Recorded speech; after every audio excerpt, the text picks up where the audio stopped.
Te puedes poner en contacto conmigo en mis redes sociales, en Facebook, en TikTok, y también estamos en Instagram como Sergio Flores Favila. Estoy a tus órdenes para lo que tú requieras. Saludo a mis compañeros, a mi buen Alan, a mi buen Damián Mata, que están de aquel lado del cristal, por supuesto al señor Javier Plata.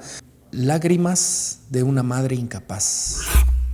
Ese es el tema de hoy. Cuando una mujer se convierte en madre. Escenarios ideales en donde una mujer contrajo matrimonio, decidió compartir su vida con el amor de su vida. Pues hay una planeación para el momento de compartir sus vidas y de procrear familia. Y esto pues genera una gran ilusión, sobre todo, insisto, cuando hay una planeación, cuando hay realmente el deseo de convertirse en madre. Y obviamente no todas las mujeres tienen esa dicha, esa fortuna.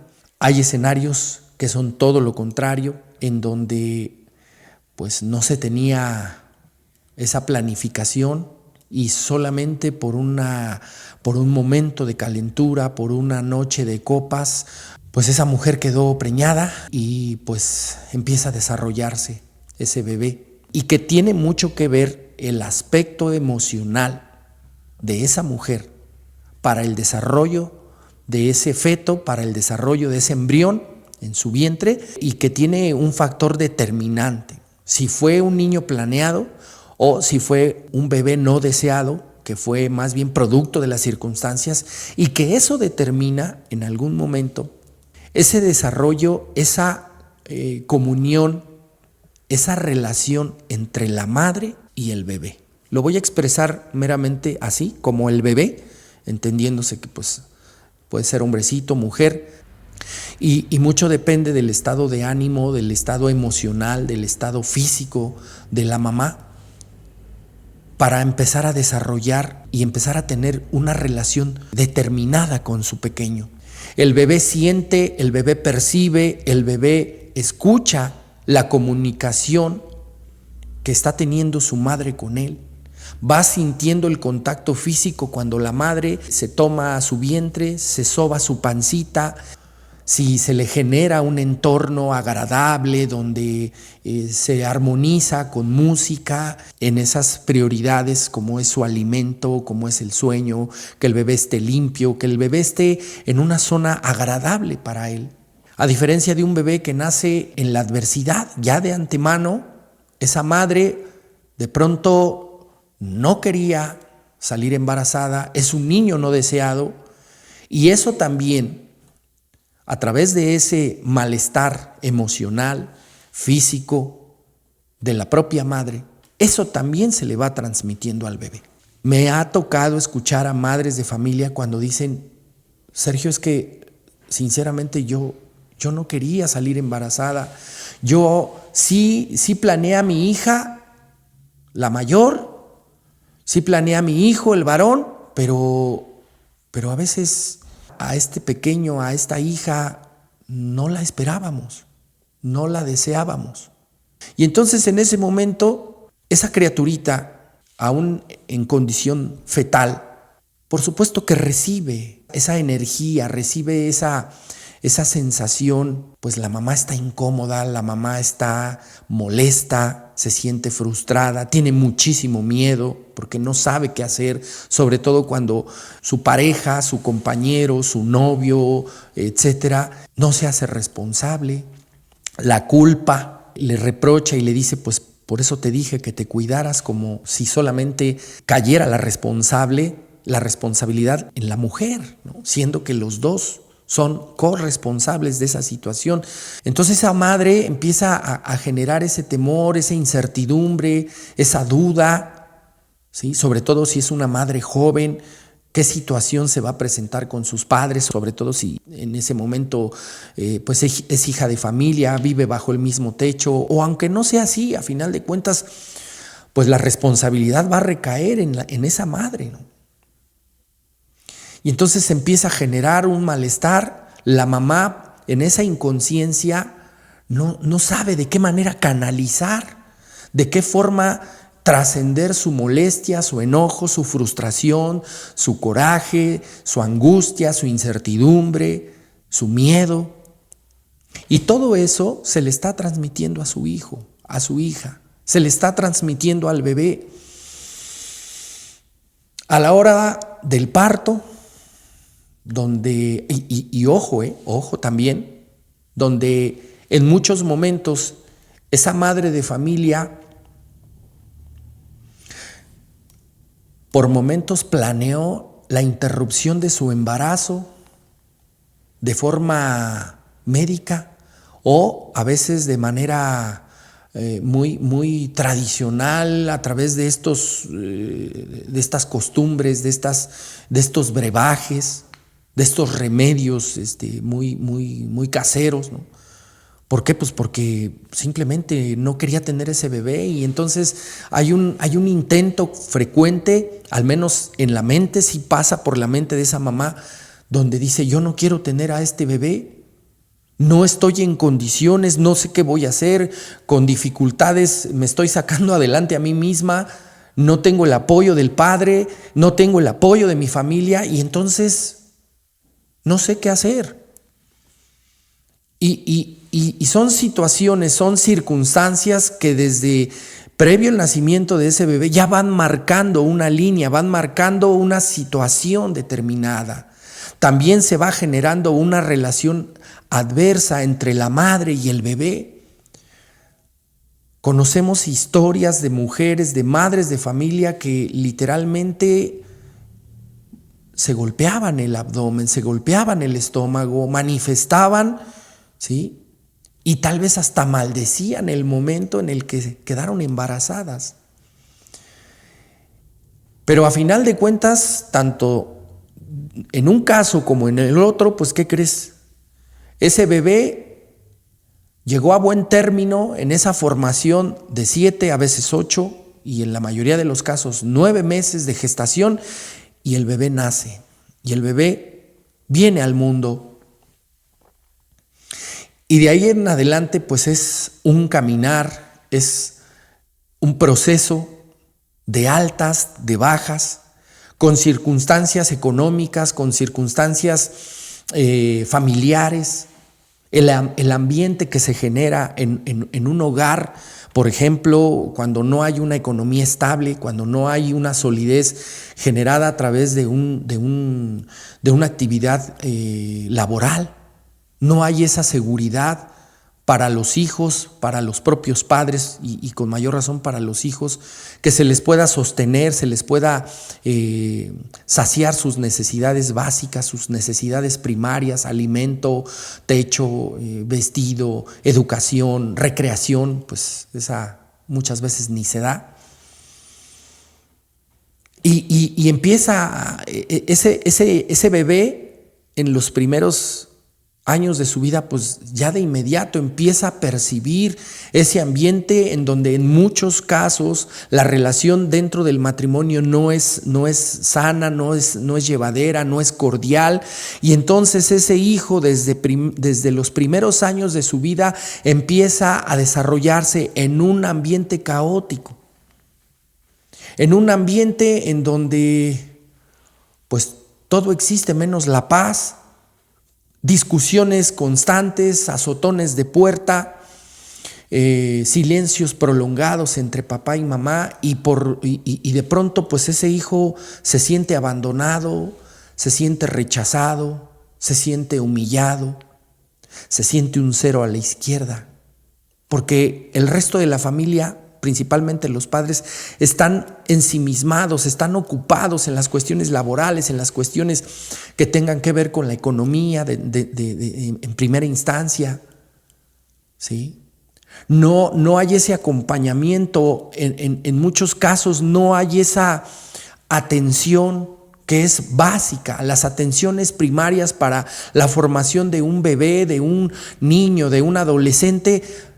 Son importantísimas, son determinantes para el buen desarrollo de ese hijo, de esa hija.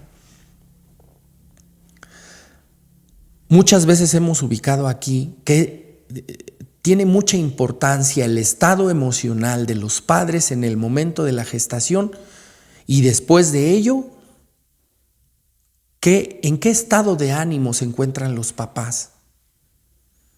¿Qué situaciones los propios padres vivieron en su propia vida desde su infancia que los llevaron a ese punto de relacionarse en una relación, valga la frase, a veces muy alterada, a veces emocionalmente una relación muy enferma?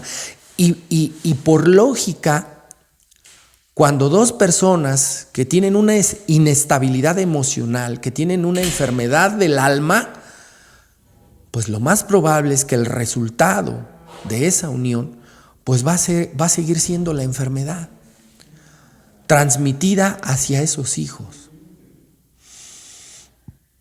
Y hay algo muy, muy curioso, muy irónico, porque estas situaciones que de pronto alteran a ese hijo, a esa hija, no solamente tienen que ver con la parte donde no hay el recurso económico, donde las condiciones socioeconómicas no son estables, no son favorables para la crianza de esos hijos, sino también se dan en familias donde, entre comillas, no falta nada, donde hay dinero, donde hay educación, donde hay alimentación, donde hay vestido, donde hay inclusive algunas comodidades, donde hay a veces inclusive algunos lujos.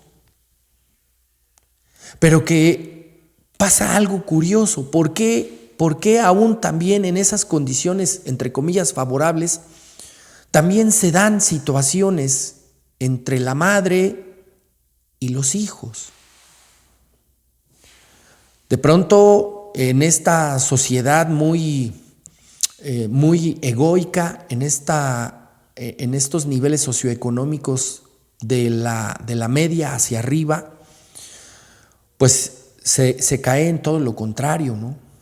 De pronto, si en un estatus socioeconómico de baja posibilidad hay abandono, hay humillación, hay rechazo, también en las altas esferas de la sociedad. No tiene absolutamente nada que ver el estatus socioeconómico para que un niño que también, o un niño que se crió en estas esferas, también sufre rechazo, abandono, en el nombre de que voy a trabajar las 24 horas del día para que a mis hijos nada les falte. Pues, ¿qué crees? Que en muchos momentos esos niños que se criaron en un estatus socioeconómico elevado también padecen de ese tipo de situaciones.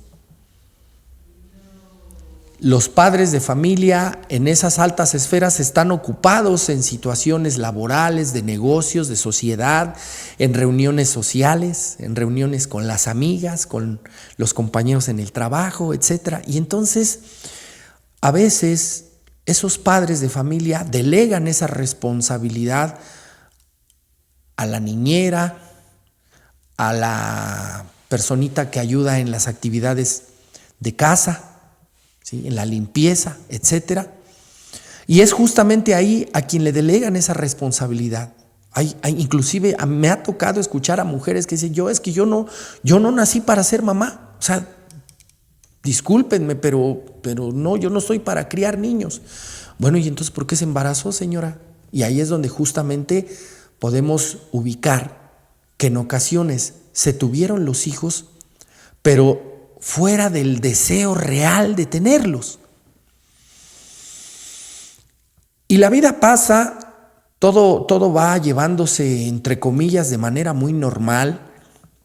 En esos primeros años de vida, donde, bueno, pues es solamente el juego, solamente es el entretenimiento. Los niños en los primeros 4 años de vida solamente se ocupan por jugar, por comer, por dormir, por sus necesidades fisiológicas.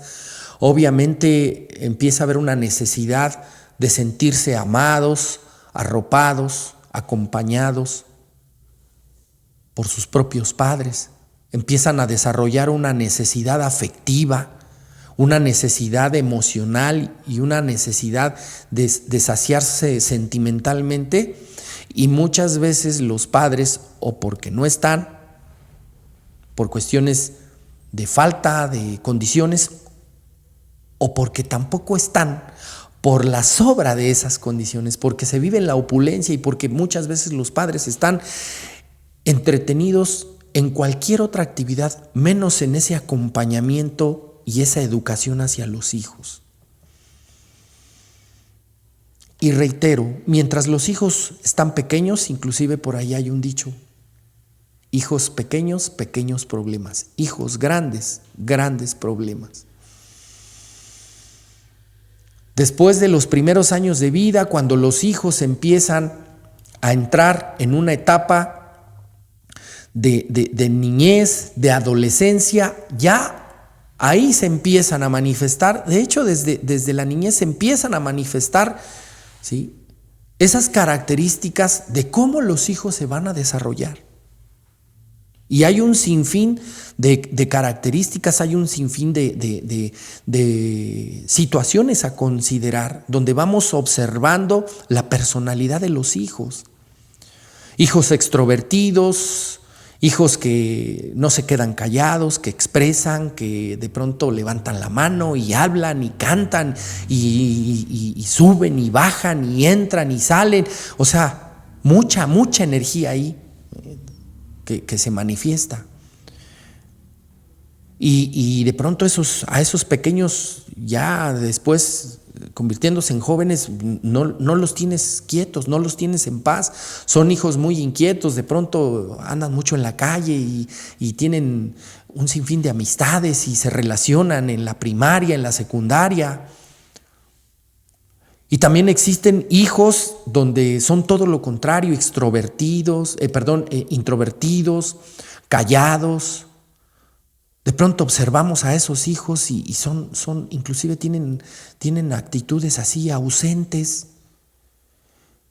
Y a veces los padres, pues charlamos con otros padres, con la propia familia y nos preguntamos: oye, ¿por qué tu hijo, por qué tu hija es muy callado? No habla, no expresa, tiene inclusive ciertas tendencias a aislarse, mucho tiempo está solo, encerrada en su cuarto, no le gusta convivir con mucha gente, tiene 1 o 2 amigos o amigas en la escuela, ¿qué pasa?, ¿no? Y a veces los padres, insisto, como estamos ocupados en otras cosas, ese tipo de situaciones las minimizamos, no le ponemos atención. A veces de manera irresponsable, los propios padres manifestamos: se va a componer, hombre, no te preocupes, mira, todos los niños o son muy inquietos o son muy callados. No pasa nada, ¿no? O sea, insisto, recordemos que uno de los principales síntomas de una enfermedad emocional, la que tú me digas, pues es la negación. Y la negación se manifiesta porque en el momento en el que aceptamos que hay una situación por resolver, tenemos que poner cartas sobre la mesa, tenemos que poner manos a la obra al respecto de eso. ¿Qué está pasando? Hay un sinfín de sintomatología física, emocional, de actitudes, de comportamientos, y esos niños estén en un estatus socioeconómico carente o alto, de todas maneras empiezan a manifestar. Y mucho tiene que ver, dicho esto con mucho respeto, de ahí surge el tema de hoy, porque la inmensa mayoría de tiempo que pasan los hijos con alguno de sus padres, pues es con su mamá.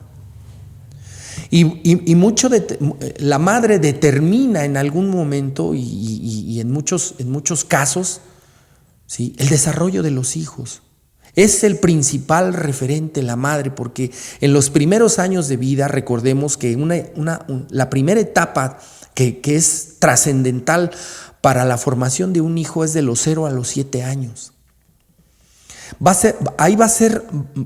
ser preciso cuáles fueron los estados emocionales, el ambiente que se generó, cómo se desarrolló ese hijo, en qué ambiente, cómo se le habló a ese hijo de los 0 a los 7 años, a esa hija, qué conceptos se le dio de sí misma, de sí mismo, qué se le dijo, qué programaciones, qué ideas, qué costumbres, qué creencias se le fueron suministrando a ese hijo de 0 a 7 años.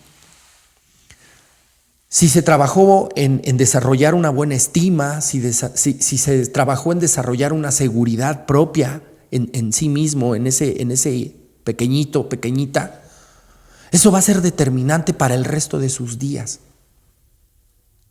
Y nos hemos dado cuenta que cuando la madre no está en un estado emocional óptimo, por lo regular, de manera inconsciente, todo eso que esa madre no ha trascendido, todo ese cargamento emocional que la madre trae muy arraigada en sí, todas esas emociones reprimidas, todos esos enojos, esos temores, esas carencias, todo ese cuadro emocional de manera inconsciente se le va a ir transmitiendo a ese hijo, a esa hija. Desde palabras, gesticulación, muchas veces golpes. Y llega un punto en donde ese hijo, esa hija, empieza a tener esas repercusiones a nivel emocional. Y entonces ahí es donde de pronto hay un extravío. Insisto, si tampoco se cuenta con ese acompañamiento, con la fuerza del padre, pues con mayor razón. Pero ahorita estamos hablando de la relación madre-hijo, madre-hija. Y en muchos casos, justamente en la adolescencia, empieza a haber el extravío. Aunque esos niños ya daban muestra en su comportamiento, en su rebeldía, en su forma de expresar. Ya los hijos se fueron manifestando con ciertas características y ya desde muy temprana edad vamos observando cuál va a ser su comportamiento, cuál va a ser su personalidad, qué tendencia tiene ese hijo, esa hija para desarrollarse una vez que entra en la etapa de la adolescencia, en la etapa de la juventud, en la etapa de la adultez joven. Y entonces tristemente nos vamos dando cuenta que esos hijos empiezan a fugarse, empiezan a perderse, empiezan a extraviarse en situaciones turbias. Vandalismo, drogadicción, alcoholismo, ¿sí? Por mencionar algunos. Los hijos se van metiendo en una depresión, empiezan a tener ciertas características, empiezan a meter cosas en su cuerpo, se empiezan a relacionar con sus similares y pareciera, ¿verdad? Pues es una máxima, lo similar atrae lo similar, y entonces de pronto nos damos cuenta que nuestros hijos empiezan a relacionarse, entre comillas, con ciertas amistades que pues tal vez no son las ideales para ellos. Y obviamente el primer argumento que da la madre es que si mi hijo el día de hoy está extraviado, está perdido, no tiene un rumbo, no tiene un norte, no sabe a qué se va a dedicar, no sabe qué va a estudiar, no sabe hacia dónde dirigirse, muchas veces lo primero que escuchamos en una madre que empieza a tener ciertas atenciones al respecto, lo que pasa es que mi hijo se junta con el greñudo y se junta con el pecoso, y este par de cabezones me lo han estado echando a perder. Nos damos cuenta que nuestros hijos van entrando en un deterioro de comportamiento, van entrando en una etapa en donde pues nos damos cuenta que al parecer se están alcoholizando, se están drogando, están delinquiendo. Y entonces ahí justamente inicia un viacrucis. Esa madre de familia que de pronto se siente incapaz, no sabe qué hacer, entra en una desesperación, en una preocupación y de pronto no sabe qué hacer. Siente que su hijo, su hija se le sale de las manos y a veces la mamá, de forma ingenua, empieza a preguntarse en qué momento sucedió, qué fue lo que pasó, si a mi hijo y a mi hija no le faltó nada, todo se lo dimos,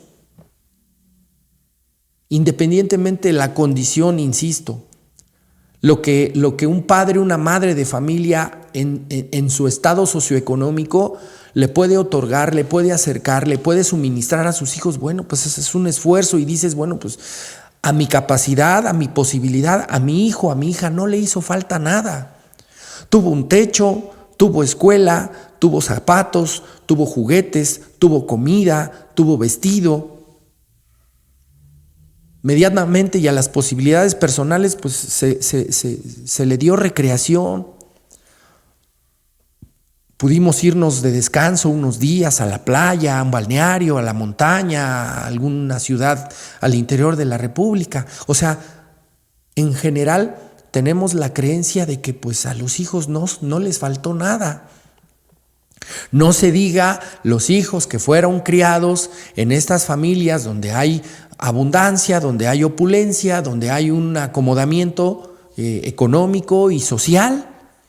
Y de pronto esos hijos también empiezan a deteriorar su vida, empiezan a relacionarse con personas pues que no les aportan, que no les suman, más bien lo contrario.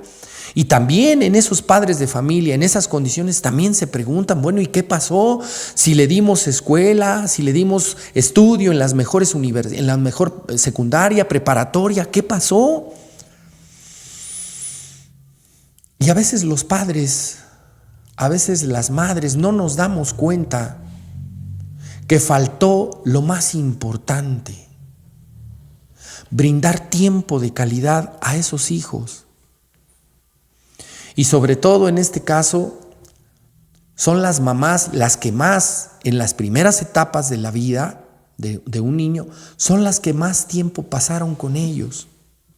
Y entonces, si esa madre, a la hora de la crianza, estaba cargada emocionalmente, con sus propios resentimientos, con sus propias frustraciones, con sus propios miedos, con situaciones que le causaron vergüenza, con situaciones que le causaron culpa.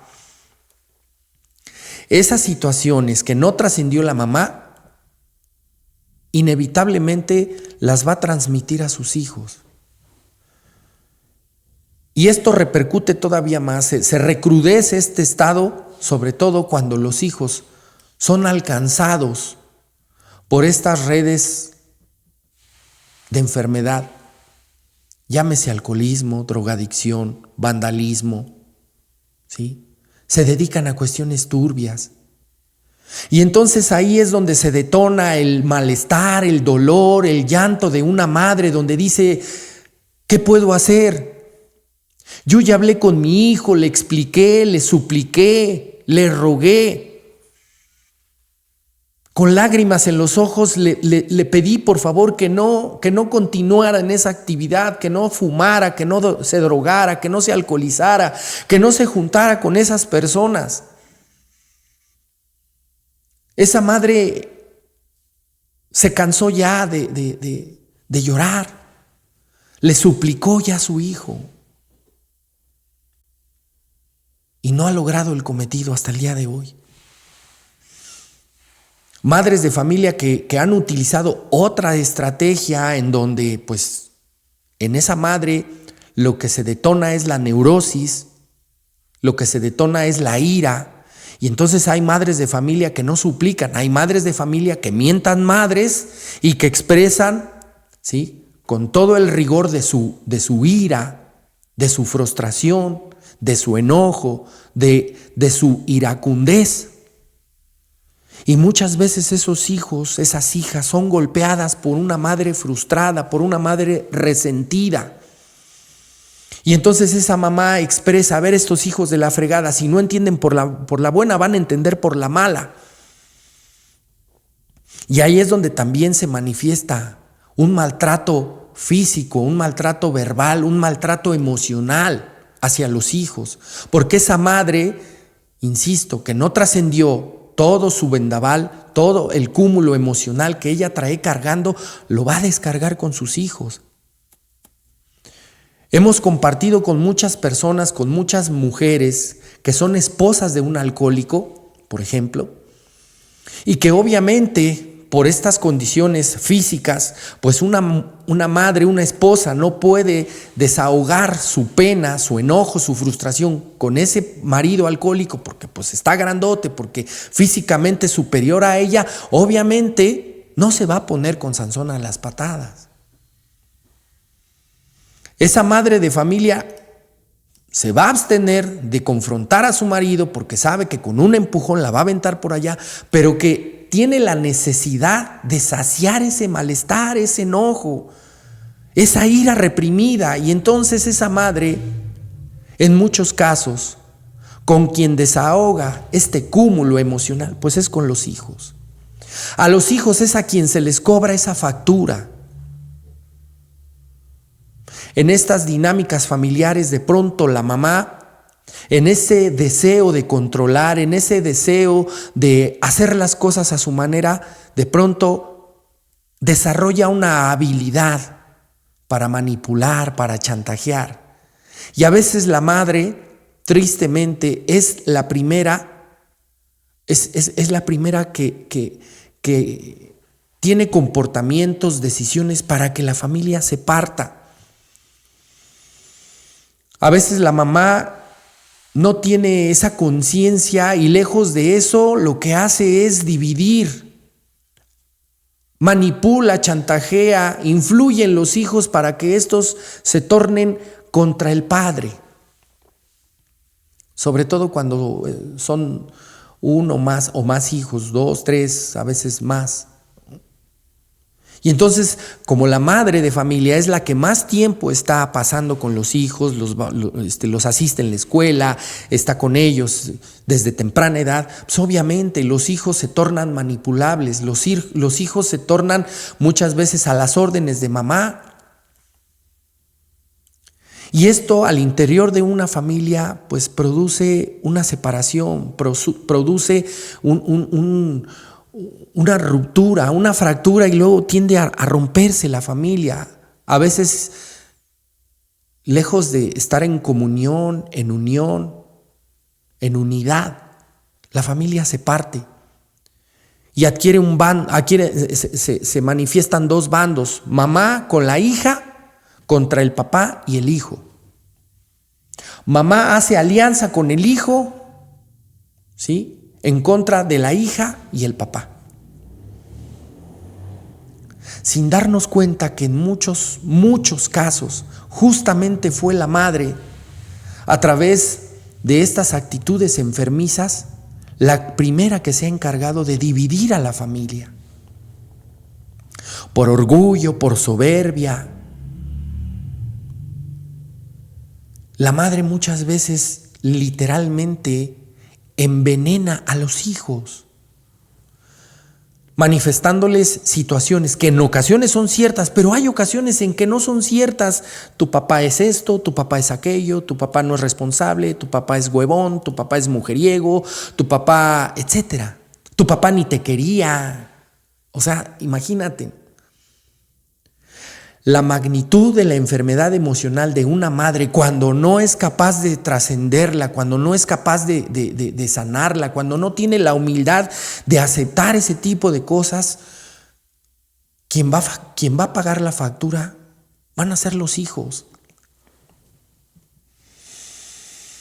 ¿Qué sucede cuando por todas estas circunstancias, pues un hijo se ve atrapado por las redes del alcoholismo, de la drogadicción, que son situaciones muy cotidianas, que son muy comunes, al menos aquí en México, y que, insisto, esa madre se cansó, esa madre ha hecho lo impensable, Lo llevó con un médico, lo llevó a medicina alternativa, lo llevó a terapia con un psicólogo, con un terapeuta, lo llevó a un espacio holístico, lo llevó a una agrupación.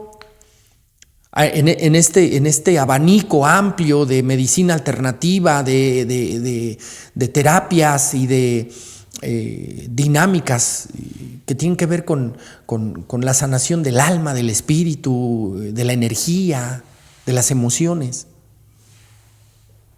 La mamá ha gastado tiempo, dinero, esfuerzo, horas de sueño por tratar de salvar a su pequeño, a su hijo, a su hija, a su adolescente, porque en cada ingesta de alcohol, porque en cada cigarro que se mete, ese hijo, esa hija, se está envenenando.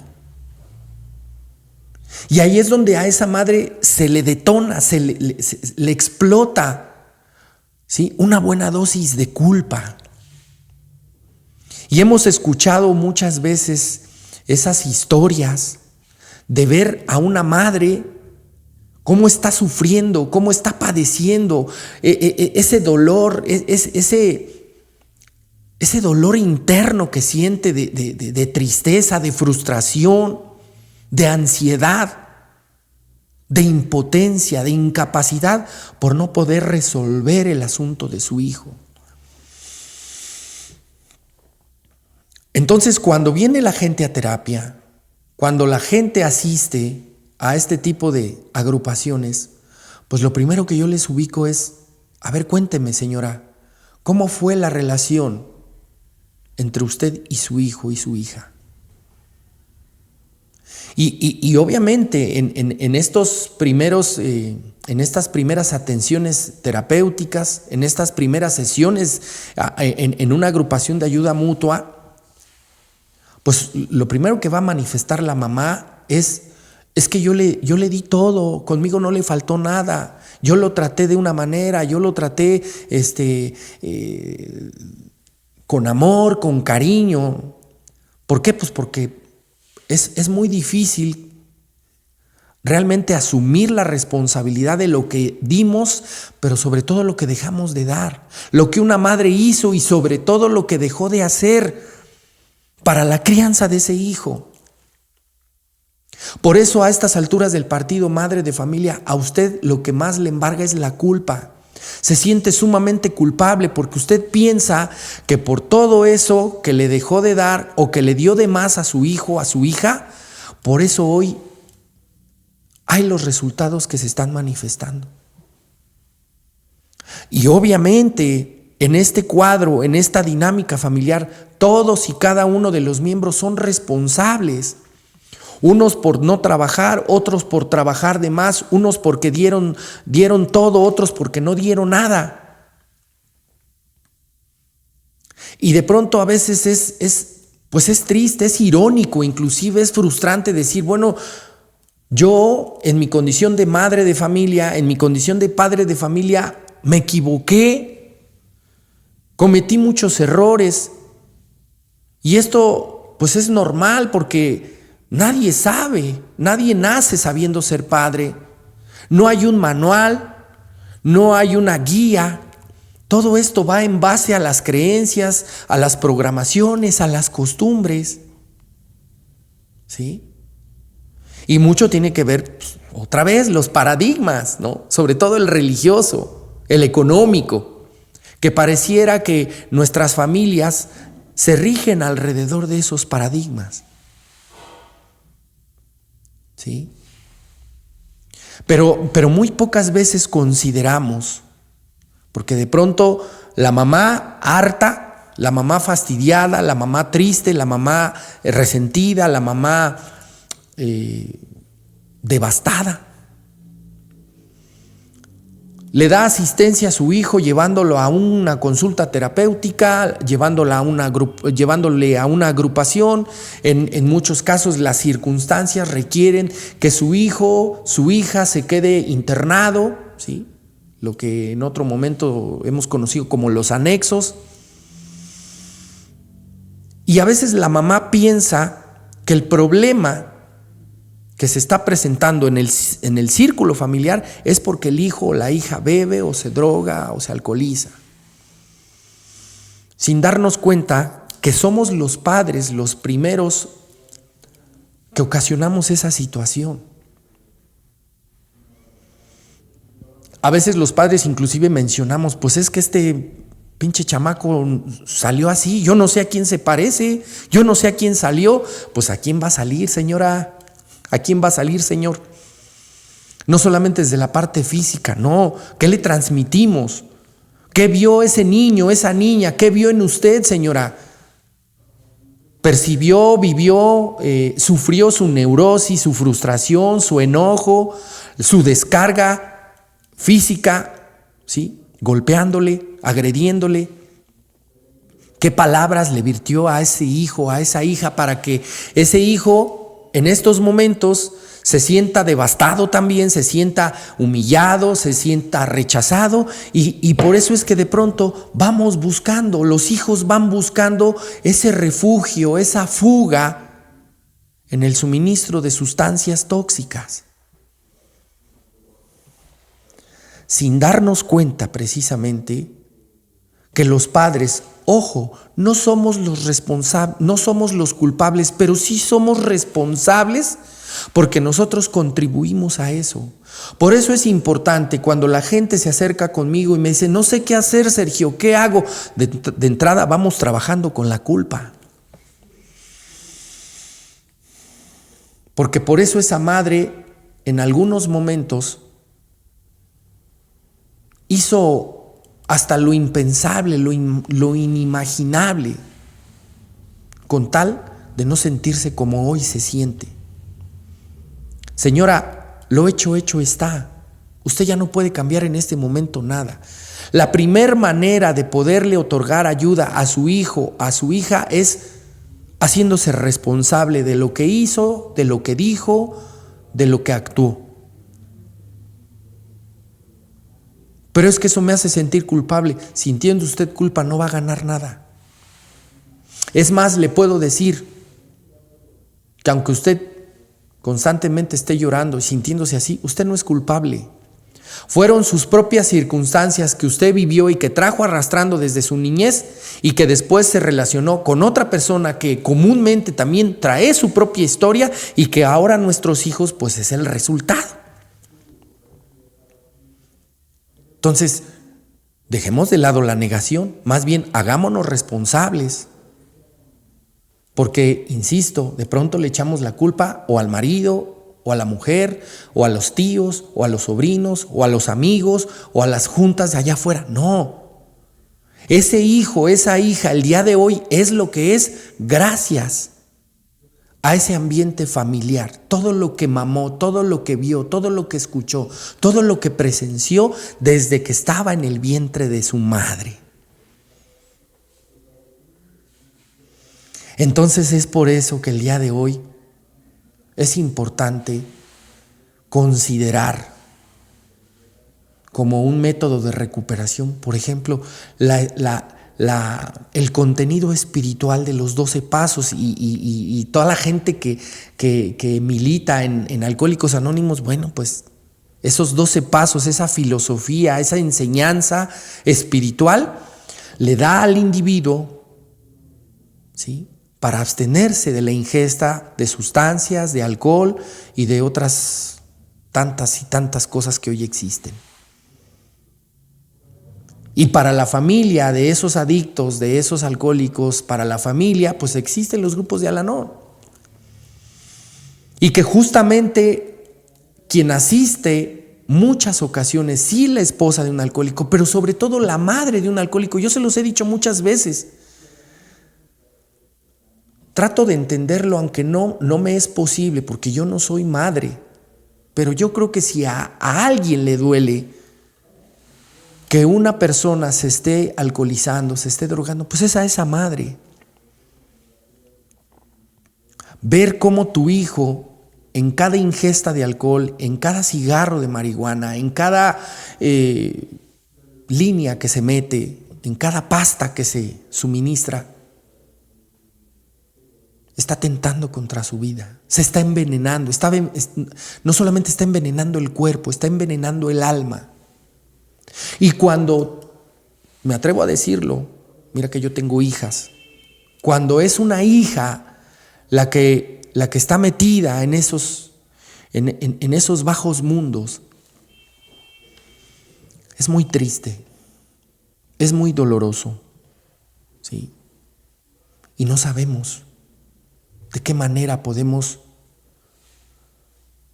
darle solución a esta situación.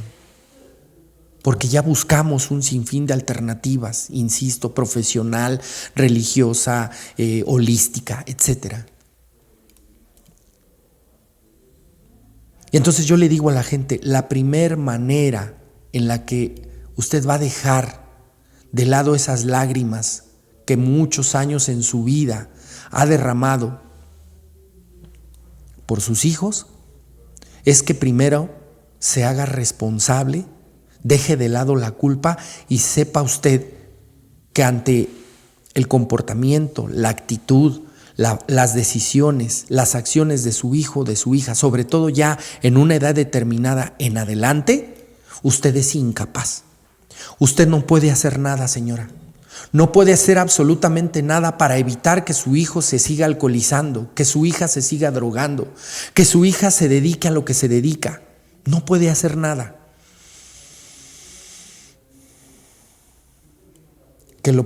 Lo primero y lo principal que puede hacer usted es enfocarse en usted. Si usted está buscando ayuda, para su hijo o para su hija, la primera que tiene que recibir esa orientación es usted. La mejor manera de ayudarle a una hija o a un hijo que anda en estos caminos es permitirle que toque fondo. Pero no puedo hacer eso, Sergio, porque es mi niña, porque es mi niño. De entrada, esa es una ilusión. De entrada, su niño, su niña ya no es un niño, ya tiene 14, 16, 18, 20, 25, 30 años. Ese joven, esa niña, ya no es una niña. Y ahí es justamente donde vienen esos juicios de realidad. Primero ponga los pies en la tierra, señora, y hoy usted tiene que entender que usted no es culpable, pero sí es grandemente responsable de lo que hoy están viviendo sus hijos. Pero ¿y entonces cómo los ayudo? ¿Cómo los salvo? No, ya no puede hacer nada. A estas alturas del partido usted ya no puede hacer nada. Lo mejor que puede hacer es permitirle a su hijo o a su hija que toque un fondo de sufrimiento, un fondo de dolor, y a donde usted se tiene que referir es a su atención personal. Ya sea que tome terapia, ya sea que vaya a un grupo para la familia de un adicto, de un drogadicto, de un alcohólico, ya sea que se enfoque en estas alternativas de recuperación, de sanación. Ahora lo que usted tiene que hacer es darse tiempo a usted. Usted enfóquese en usted, deje de estar viendo cómo se comportan los demás. Esa atención que muchas veces extendió para los demás, ahora tiene que ser para usted. Oiga, Sergio, pero eso es ser egoísta. Hasta cierto punto. Así es esto. Así es este camino de la recuperación. Así es este camino de la sanación. La sanación, la recuperación, la trascendencia de conciencia es de uno en uno, es a nivel personal, ya no es en bloque. Por eso se nos dice, el trabajo es personal. Usted madre de familia, ¿de qué se va a hacer responsable el día de hoy?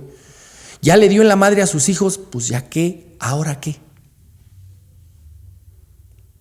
Insisto, deje de llorar y empiece a ser responsable. Ocúpese de usted. Vea cómo ha descuidado lo más sagrado, lo más valioso que tiene, que es su templo. ¿Sí? Esta parte física, ¿qué ha hecho? ¿De qué manera la ha descuidado?